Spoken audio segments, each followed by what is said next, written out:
د الله د رسول صلی الله علیه وسلم عادت او طریقه دا رقم و چې کله ناکله به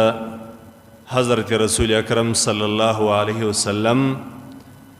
قرآن عظیم شان د نورو صحابه کرامو څخه اورېدی. په هغو صحابه کرامو کې یو سیدنا ابی رضی الله عنه دی. رسول الله صلی الله علیه وسلم به د قرآن عظیم شان خپله تلاوت کوي او کله کله به رسول کریم صلی الله علیه وسلم د قرآن عظیم شان اوریدل د نورو صحابه کرامو څخه کوله.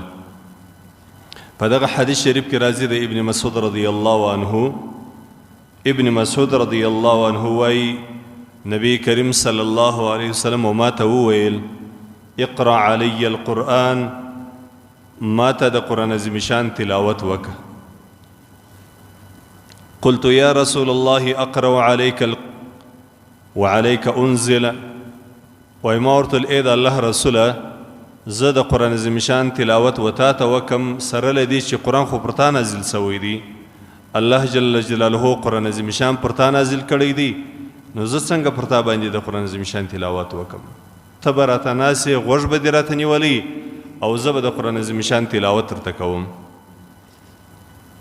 قال انی احب ان اسمع من غیری، وای رسول الله صلی الله علیه وسلم راته وویل ما ته دا خوند راکوي چې زه قرآن عظیم شان له بله چا واورم، چې څوک و ما ته د قرآن عظیم شان تلاوت کوي ما غوږ ورته نیولی، دا ما ته خوند راکوي. فقرأت علیه سورة النساء، ابن مسعود رضی الله عنه وی ما پر رسول کریم صلی الله علیه وسلم باندې سورة النساء تلاوت کی، سورة النساء می ورته شروع کی.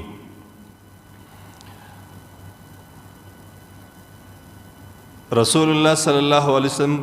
د تلاوت لما اوریدی کله چې د سورة النساء 41 نمبر آیات ته زه راورسېدم او دغه آیت کریمه می تلاوت کی. فكيف إذا جئنا من كل أمة بشهيد وجئنا بك على هؤلاء شهيدا. رسول الله صلی الله علیه وسلم ته چې می د قرآن عظیم شان دغه آیات کریمه تلاوت کی،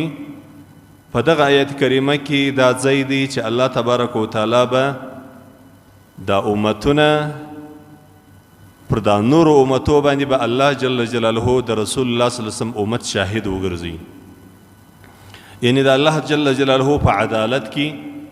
د الله تبارک وتعالی و مخ ته چې کله انسانان ودرېږي او د الله تبارک وتعالی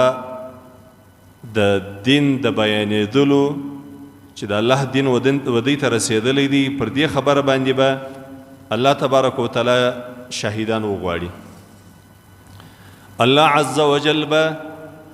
پر نور قومو او ملتو باندې د آدم علیه السلام سنیولې زموږ تر دغه امته پورې در امت محمدي پورې چې دا څه امتونه دي و دا ټولو امتو ته الله پیغمبران راستولی دي. اجمالا پر ټولو پیغمبرانو باندې 1,40,000 کم زیات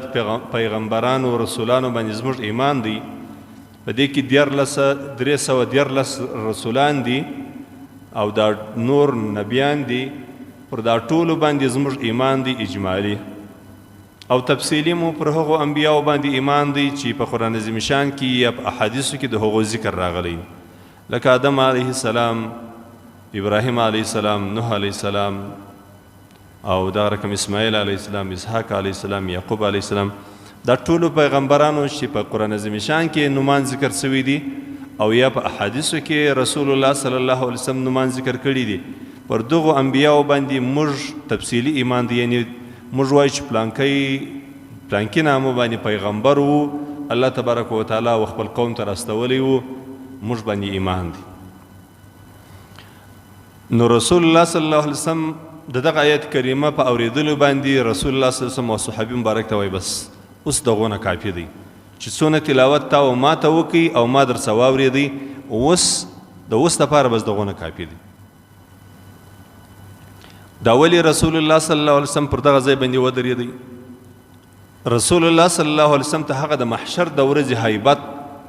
او د محشر د ورځې هغه سختی او لوی عظیم شان چې الله تبارک وتعالی به و دغه قومو ته به الله تبارک وتعالی شهیدان پیش کړي چې تاسو ته زما رسولان راغلي وه او زما پیغام یې ته رسولی و. موږ پر دغو انبیاو باندې تفصیلي او اجمالي ایمان دی، پر بعضو تفصیلي پر بعضو اجمالي. موږ په دې خبر یو، زموږ پر دې ایمان او یقین دی چې حضرت آدم علیه السلام هم خپل اولاد ته دعوت تبلیغ کړی دی، حضرت نوح علیه السلام هم کړی دی، حضرت موسی علیه السلام هم کړی دی، حضرت عیسی علیه السلام هم کړی دی. موږ پر دې خبره باندې یقین لرو، ایمان لرو، له قرآن مو دا ځای زده کړی دی